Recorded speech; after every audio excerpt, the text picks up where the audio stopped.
Começa a ler essa carta, eu fico mais alegre, né, e animado. Eu espero que nos próximos domingos os irmãos sejam abençoados na profundidade, no conhecimento de Jesus Cristo, né? Colossenses capítulo 1, versículo 1 e 2.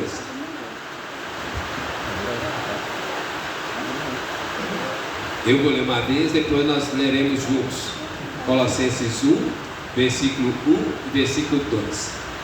Paulo, apóstolo de Cristo Jesus, por vontade de Deus, e o irmão Timóteo, aos santos e fiéis irmãos em Cristo, que se encontram em Colossos, graça e paz a vós outros, da parte de Deus nosso Pai.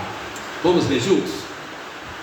Paulo, apóstolo de Cristo Jesus, por vontade de Deus, e o irmão Timóteo, aos santos e fiéis irmãos em Cristo, que se encontram em Colossos, graça e paz a vós outros, da parte de Deus nosso Pai.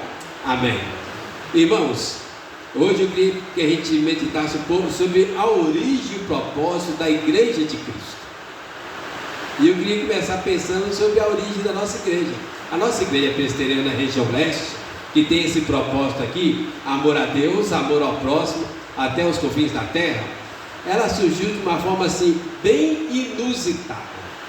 Nós estávamos numa reunião da diretoria do presbitério, em agosto de 2020, e aí um presbítero, tesoureiro, ele falou assim: nosso presbitério está com dinheiro sobrando, a gente podia abrir mais 6 igrejas. Aí o presidente do presbitério falou assim: nós vamos para casa e vamos orar durante um mês. E naquele período meu coração começou a arder, e eu comecei a olhar para a região leste, e eu comecei a pensar nos bairros da região leste, né? 11 bairros sem nenhuma igreja presbiteriana, nem reformada, poucas igrejas batistas brasileiras, e aquilo incomodou meu coração. E quando eu compartilhei na diretoria, todo mundo gostou. E aí nós ficamos 6 meses aproximadamente conversando com o conselho da igreja do Alto Veracruz, onde eu fui pastor 22 anos. Eu tinha acabado de ser eleito lá com 100% dos votos para mais 5 anos. E aí, 6 meses depois, nós fizemos o primeiro culto, né? Alguns irmãos estão aqui desde o começo lá, né? E 1 ano depois foi organizada a igreja. Isso é uma graça maravilhosa de Deus. Eu creio, irmãos, Deus abriu esta igreja e Deus tem propósitos para essa igreja e para toda a região leste. E nós somos os instrumentos de Deus. Porque eu falo toda a região leste, né? Quando nós fomos colocar o nome na igreja, a gente coloca o nome Igreja Presbiteriana Veracruz. Mas nós não conseguimos. Porque já existe uma igreja presbiteriana Veracruz lá em Recife. E vários outros nomes foram tentados. Aí um dia alguém pensou nesse nome, e o nome colou: Igreja Presbiteriana Região Leste.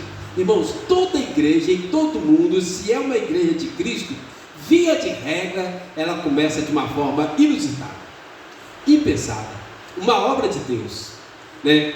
É o que aconteceu em Colossos. Paulo escreveu essa carta, mas uma curiosidade: Paulo não plantou a igreja de Colossos. Alguns comentaristas falam que Paulo nunca foi lá em Colossos. Colossos era uma cidade muito grande, comercial, de muito impacto, mas por causa de alguns contextos que aconteceu na época, e durante o meditar, nós vamos pensar algumas coisas depois, a cidade foi caindo em declínio. E aí um presbítero chamado Epáfras, ele foi até aquela cidade e ali começou a igreja. Irmãos, é muito interessante a gente pensar sobre isso. E aí olha só como é que Paulo começa: Paulo, apóstolo de Cristo Jesus, por vontade de Deus, e o irmão Timóteo, aos santos e fiéis irmãos em Cristo, que se encontram em Colossos, graça e paz a vós outros, da parte de Deus nosso Pai. Paulo não tinha plantado aquela igreja, mas agora, por causa de algumas necessidades que ele fica sabendo, ele escreve essa carta para a igreja. E uma coisa curiosa, irmão, quando a gente estuda aqui o começo, Paulo estava na cadeia, preso, final de vida. Paulo estava velho, preso, na cadeia, no Império Romano, e a gente pensa assim, velho, preso, no Império Romano, acabou o ministério. Mas o ministério ele acaba quando Deus fala, amém? Não quando o homem quer. E Paulo ali na cadeia, né? Isso era o ano 60 depois de Cristo. Paulo escreve ali 4 cartas maravilhosas, né? Que estão na nossa Bíblia, né? Para consolar, confortar, abençoar e orientar irmãos em algumas cidades. A carta aos Colossenses, que nós vamos meditar nela, a carta de Paulo a Timóteo. Lembra quando ele fala, combati o bom combate, completei a carreira, guardei a fé, né? Escreve também a carta aos Filipenses, que é chamada a carta da alegria. Ele estava na cadeia, e escreve Filemon, que é uma carta para alguém que morava em Colossos. Filemon era membro da igreja de Colossos. Então é interessante, Paulo velho, preso, na cadeia em Roma.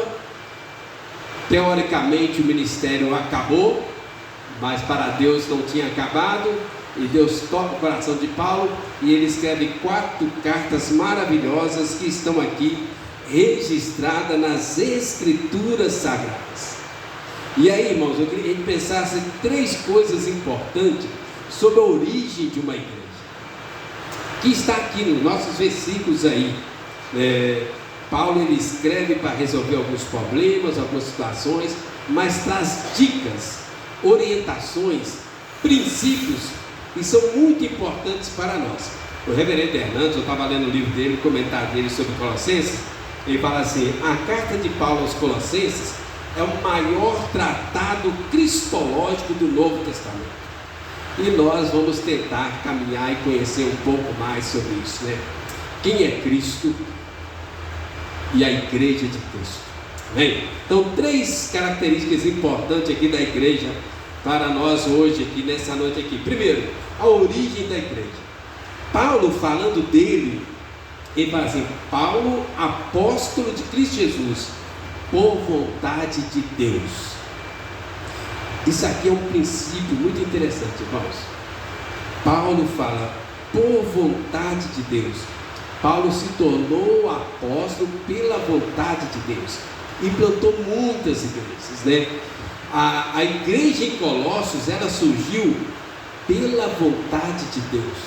A igreja presbiteriana, região leste, surgiu pela vontade de Deus. Nós existimos pela vontade de Deus. Alguém aqui criou a si mesmo? Nós não temos poder para criar a nós mesmos. Deus nos criou e nos deu propósito.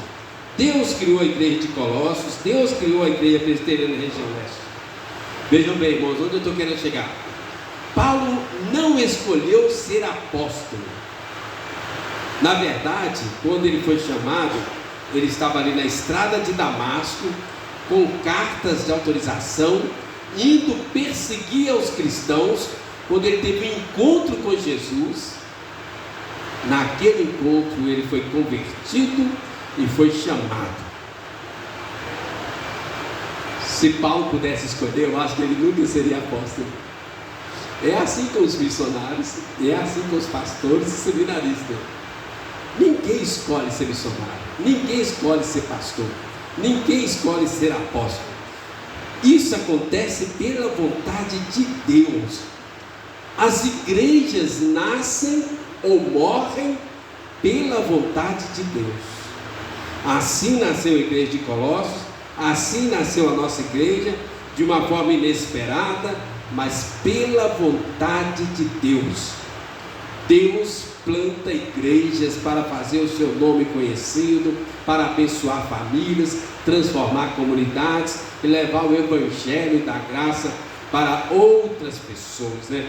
Tem um exemplo muito bom, irmãos, lá em Atos 16, quem puder abrir aí, Atos 16, versículo 6, tem um exemplo muito interessante do que eu estou falando com os irmãos. Certa feita, versículo 6, Paulo queria entregar o evangelho na região frígio-gálata, mas diz aí no versículo 6, tendo sido impedidos pelo Espírito Santo de pegar a palavra na Ásia, defrontando Mísia, tentavam ir para Bitínia, mas o Espírito de Jesus não permitiu. E tendo contornado Mísia, desceram a Troade. À noite sobreveio a Paulo uma visão, na qual um varão macedônio estava em pé e lhe rogava, dizendo: passa a Macedônia e ajuda-nos. Assim que teve a visão, imediatamente procuramos partir para aquele destino, concluindo que Deus nos havia chamado para lhes anunciar o Evangelho. Olha que interessante, irmãos. Paulo queria ir para a Ásia, o Espírito Santo pediu. Paulo queria ir para Bitínia, o Espírito Santo impediu. E aí de noite ele teve uma visão assim: passa a Macedônia. E ele passou para a Macedônia, e ali ele plantou várias igrejas. Algumas são muito conhecidas nossas: a igreja de Bereia, a igreja de Filipos, a igreja de Tessalônica, estão na região da Macedônia. Estão entendendo, irmão, onde eu estou querendo chegar? As igrejas são plantadas pela vontade de Deus. Irmãos, presta atenção nisso aqui. O Evangelho nasceu no coração de Deus, não foi no coração do homem, não é invenção humana. O Evangelho procede do céu, não é da terra. O Evangelho foi concebido lá na eternidade, antes que eu e você existisse. Deus já tinha planejado o Evangelho. E o Evangelho alcança pessoas, transforma a vida, transforma famílias, e essas pessoas são aglutinadas em um local chamado igreja. Assim nascem as igrejas, irmãos. Não é pela vontade de Deus.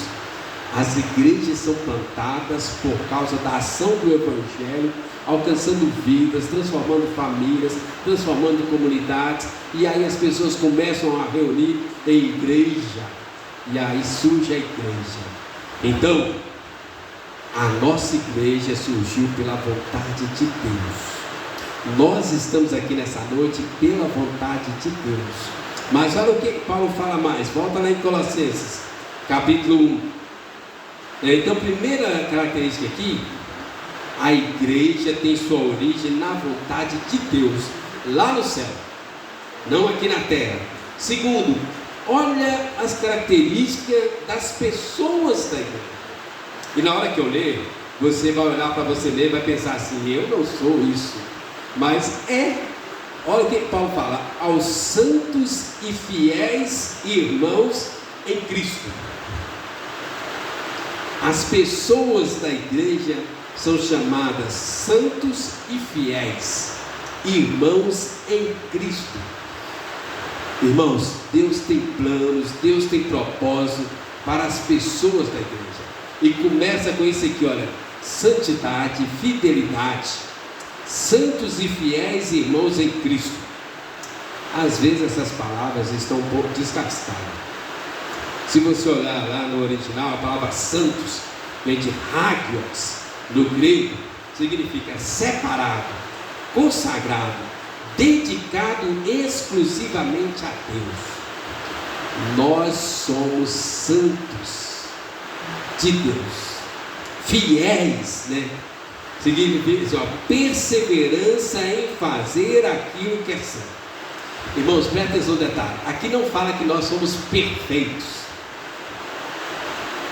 Aqui fala que nós somos separados, consagrados, dedicados, e tem uma perseverança em fazer aquilo que é a vontade de Deus. Santos e fiéis irmãos em Cristo.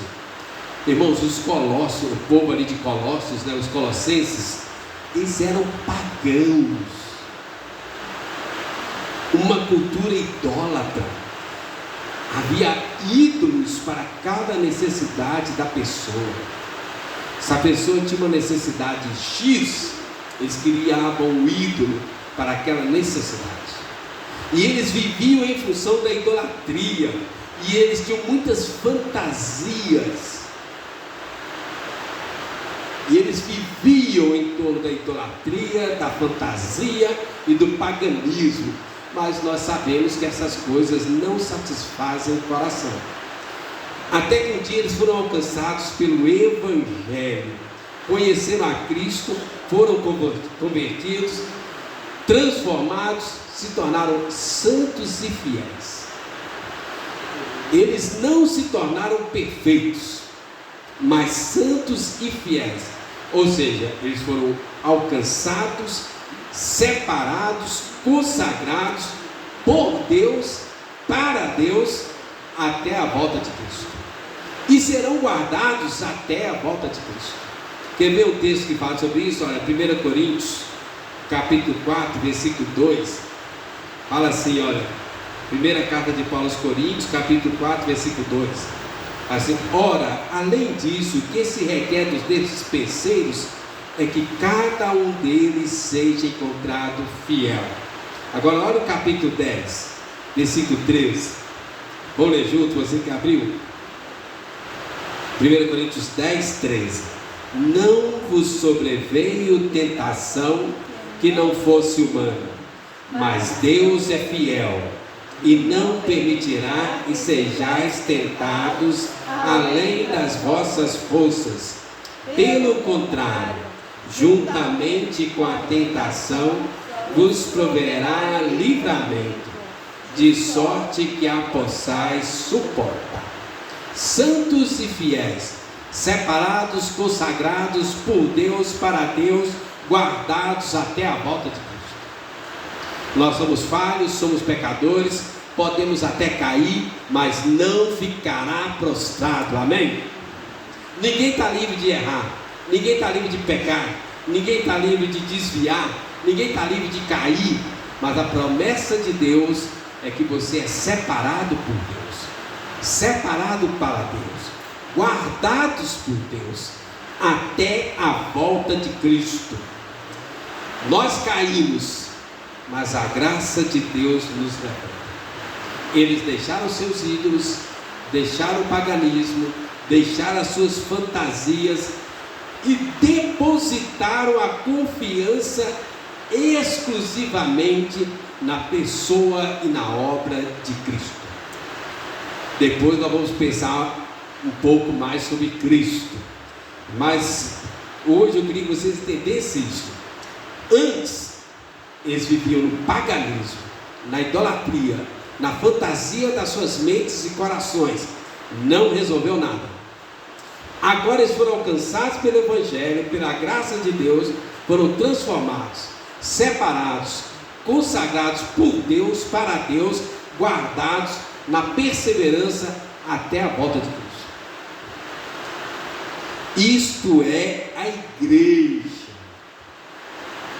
Agora eles depositam a confiança exclusivamente, totalmente em Cristo. E a história mudou. E essa carta é a carta que mais vai falar de Jesus. O relacionamento com Jesus, a confiança em Jesus, né? A exclusividade de Jesus. Nós vamos pensar mais nas próximas semanas. Irmãos, onde eu estou querendo chegar? Quem assim procede, recebe o que? Graça e paz. Que é o último ponto aí. Volta lá em Colossenses 1. Aí fala lá, Paulo, apóstolo de Cristo Jesus, por vontade de Deus, o irmão Timóteo, aos santos e fiéis irmãos em Cristo, que se encontram em Colossos. E o último ponto, graça e paz a vós outros, da parte de Deus nosso Pai. Quando você se entrega a Jesus, quando você tem um relacionamento, uma comunhão com Jesus, então Deus derrama graça, derrama paz sobre a nossa vida. Amém? O que é graça, irmãos? Graça é um favor imerecido, tem a ver com a salvação, com a vida eterna. mas tem a ver também com satisfação, com força, com energia, com alegria. Essa palavra graça, ela é múltipla, né? No português a gente fala que é uma palavra multissêmica, múltiplos significados. Quando você anda com Jesus, Deus derrama graça sobre graça na sua vida. O povo de Colossos experimentou isso. A minha oração é que a nossa igreja venha experimentar isso. Um derramar da graça de Deus, salvação de vidas, transformação, prazer, alegria para viver. Isto é graça. E paz. A palavra paz vem de uma palavra que tem um nome muito bonito, né? Se eu tivesse outra filha, era uma boa opção, né? Irene, né? Então nós temos Irene, né? É a palavra paz. A palavra graça, né? Vem de Caris, vem de Ana. E a palavra paz vem de Eirene ou Irene. Paz significa, aí olha, uma consciência tranquila, domínio próprio,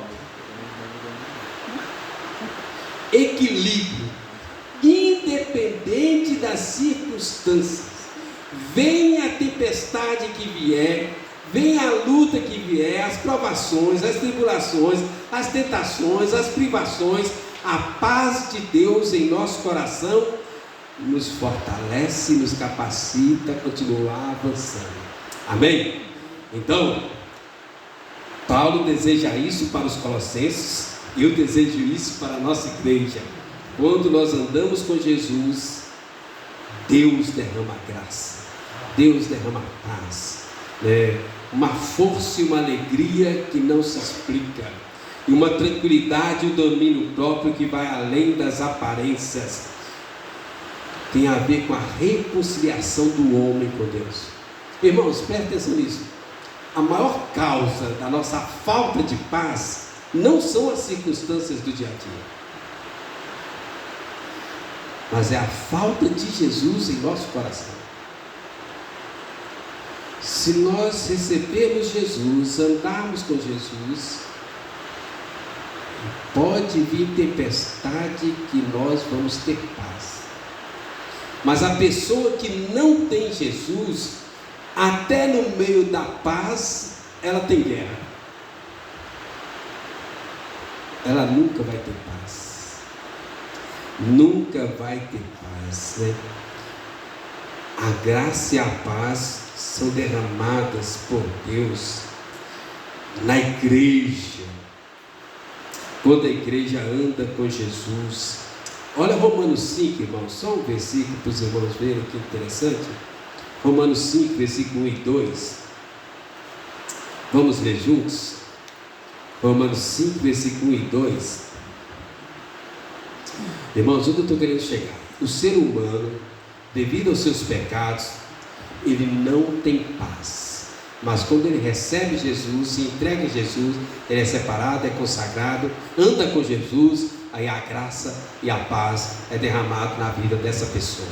E a história muda, e a vida muda, a família muda, o casamento muda, o trabalho muda, o dia a dia muda. Não estou falando que Deus vai transformar, a chuva, não. Estou falando que mesmo no meio da chuva, a pessoa muda.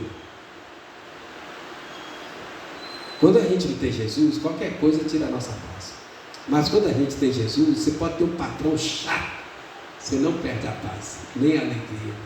Olha Romanos 5, versículo 1 e 2. Vamos ler? Justificados, pois, mediante a fé, temos paz com Deus, por meio de nosso Senhor Jesus Cristo, por intermédio de quem obtivemos igualmente acesso pela fé a esta graça na qual estamos firmes e gloriamo-nos na esperança da glória de Deus. Amém. E gloriamo-nos na esperança da glória de Deus. Quando você anda com Jesus, ao invés de ficar reparando nas circunstâncias, você começa a olhar para a glória de Deus. a eternidade, a vida eterna. Tudo muda quando você anda com Jesus. Irmãos, a pessoa sem Jesus, ela não tem graça, ela não tem paz por causa dos pecados e não tem merecimento. Não merece nada da parte de Deus, a não ser julgamento e condenação. Mas Deus,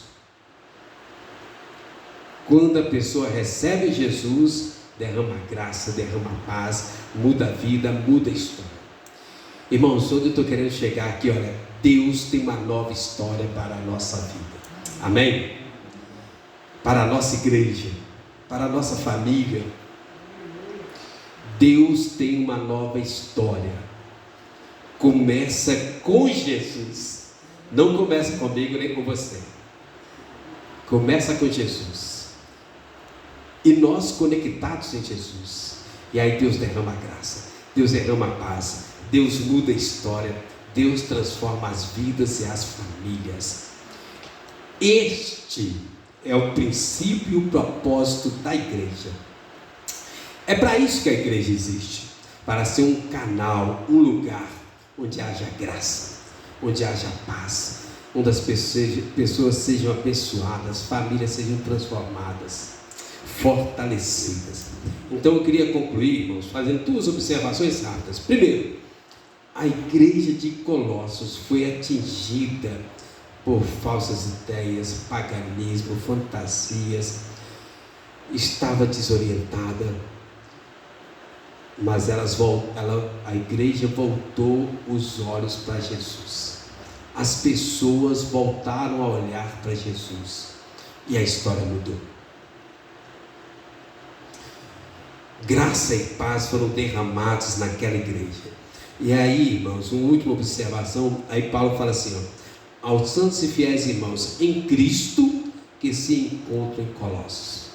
Paulo fala assim, agora vocês estão em Cristo, reinando com Cristo nas regiões celestiais, ainda que sejam habitantes de Colossos. Agora, irmãos, eles têm duas cidadanias. Eles são cidadãos do reino de Deus, da pátria celestial. Ao mesmo tempo eles pertencem à cidade de Colossos. Entende, irmãos? Quando a gente recebe Jesus, quando a gente anda com Jesus, a gente passa a viver em duas realidades: a terrena, Colossos, e a espiritual, em Cristo, nas regiões celestiais. Isto é muito grandioso, né? E eu quero compartilhar isso com os irmãos nas próximas semanas. Você agora é cidadão dos céus, ainda que viva na terra. Nós vamos tentar provar isso nos próximos domingos. Então, cenas do próximo capítulo. Amém?